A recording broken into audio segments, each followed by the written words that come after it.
मंगलवार व्रत की पौराणिक कथा। ऋषिनगर में केशवदत्त ब्राह्मण अपनी पत्नी अंजलि के साथ रहता था। केशवदत्त के घर में धन संपत्ति की कोई कमी नहीं थी। नगर में सभी केशवदत्त का सम्मान करते थे, लेकिन केशवदत्त संतान नहीं होने से बहुत चिंतित रहता था। दोनों पति पत्नी प्रति मंगलवार को हनुमान जी की पूजा करते थे। विधिवत मंगलवार का व्रत करते हुए कई वर्ष बीत गए। ब्राह्मण बहुत निराश हो गया, लेकिन उसने व्रत करना नहीं छोड़ा। कुछ दिनों के बाद केशवदत्त हनुमान जी की पूजा करने के लिए जंगल में चला गया। उसकी पत्नी अंजलि घर में रहकर मंगलवार का व्रत करने लगी। दोनों पति पत्नी पुत्र प्राप्ति के लिए मंगलवार का विधिवत व्रत करने लगे। अंजलि ने अगले मंगलवार को व्रत किया, लेकिन किसी कारणवश उस दिन अंजलि हनुमान जी को भोग नहीं लगा सकी और उस दिन वो सूर्यास्त के बाद भूखी ही सो गई। अगले मंगलवार को हनुमान जी को भोग लगाए बिना उसने भोजन नहीं करने का प्रण कर लिया।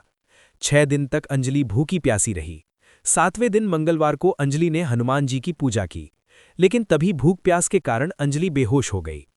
हनुमान जी ने उसे स्वप्न में दर्शन देते हुए कहा, उठो पुत्री, मैं तुम्हारी पूजा पाठ से बहुत प्रसन्न हूँ।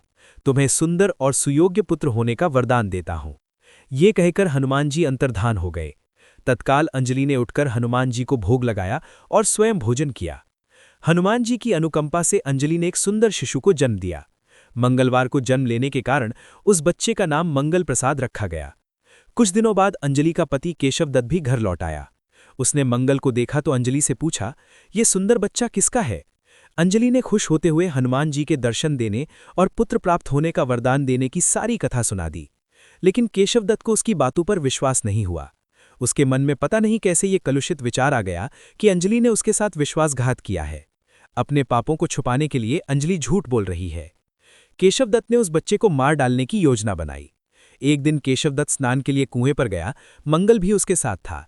केशवदत्त ने मौका देखकर मंगल को कुएं में फेंक दिया और घर आकर बहाना बना दिया कि मंगल तो कुएं पर मेरे पास पहुंचा ही नहीं। केशवदत्त के इतने कहने के ठीक बाद मंगल दौड़ता हुआ घर लौट आया। केशवदत्त मंगल को देखकर बुरी तरह हैरान हो उठा। उसी रात हनुमान जी ने केशवदत्त को स्वप्न में दर्शन देते हुए कहा, तुम दोनों के मंगलवार के व्रत करने से प्रसन्न होकर पुत्र जन्म का वर मैंने दिया था, फिर तुम अपनी पत्नी पर शक क्यों करते हो? उसी समय केशवदत्त ने अंजलि को जगाकर उससे क्षमा मांगते हुए स्वप्न में हनुमान जी के दर्शन देने की सारी कहानी सुनाई। केशवदत्त ने अपने बेटे को हृदय से लगाकर बहुत प्यार किया। उस दिन के बाद सभी आनंदपूर्वक रहने लगे। मंगलवार का विधिवत व्रत करने से केशवदत्त और उनके सभी कष्ट दूर हो गए। इस तरह जो स्त्री पुरुष विधिवत मंगलवार का व्रत करके व्रत कथा सुनते हैं, हनुमान जी उनके सभी कष्ट दूर करके घर में धन संपत्ति का भंडार भर देते हैं। शरीर के सभी रक्त विकार के रोग भी नष्ट हो जाते हैं। बोलो बजरंग बली की जय।